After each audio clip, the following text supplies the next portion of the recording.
যোগান বিভাগ যোগান মন্ত্ৰী হুঁচিয়াৰ সদৌ অসম ছাত্ৰ সন্থাৰ আহ্বানত আজি শিৱসাগৰ আঞ্চলিক ছাত্ৰ সন্থাই শিৱসাগৰ নগৰৰ দলুমুখ চাৰিআলিত অত্যাৱশ্যকীয় খাদ্য সামগ্ৰী আলু পিঁয়াজকে ধৰি অন্যান্য যিসমূহ সামগ্ৰীৰ মূল্যবৃদ্ধি হৈছে মূল্যবৃদ্ধি ৰোধ কৰাত চৰকাৰৰ ব্যৰ্থতাৰ প্ৰতিবাদত আৰু মূল্যবৃদ্ধি কৰিবৰ কাৰণে তেওঁলোকে বনিয়াক ৰঙা দলিচা পাৰি দিয়া এই সিদ্ধান্তৰ প্ৰতিবাদত আমি এটা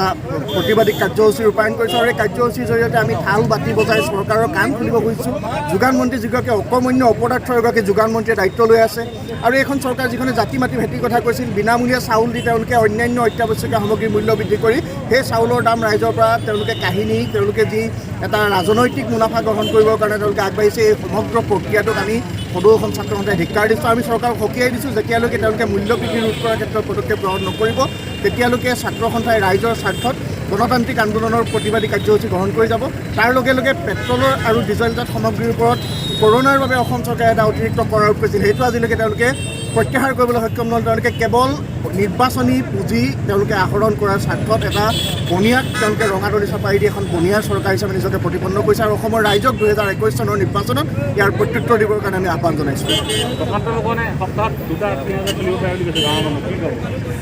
প্ৰশান্ত ফুকনটো এগৰাকী বহুবল্কী বিধায়ক তেওঁ যি মন যায় তাকে কৈ থাকে তেওঁ কৈছে যে গাঁৱৰ মানুহে পিঁয়াজ নাখায় 5 কৰোণে কাম চলায় আৰু এই সমগ্ৰ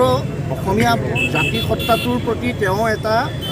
অপমানজনক মন্তব্য কৰিছে আৰু প্ৰশান্ত ফুকনৰ দৰে বিধায়ক আছিলে এগৰাকী অকৰ্মণ্য বহুবল্কী বিধায়ক কেৱল তেওঁলোকে বিভিন্ন কথা কৈ চৰ্চাত থাকিব খোজা এগৰাকী বিধায়ক তেওঁৰ কথাত গুৰুত্ব নিদিবৰ কাৰণে আমি সকলোকে আহ্বান জনাইছোঁ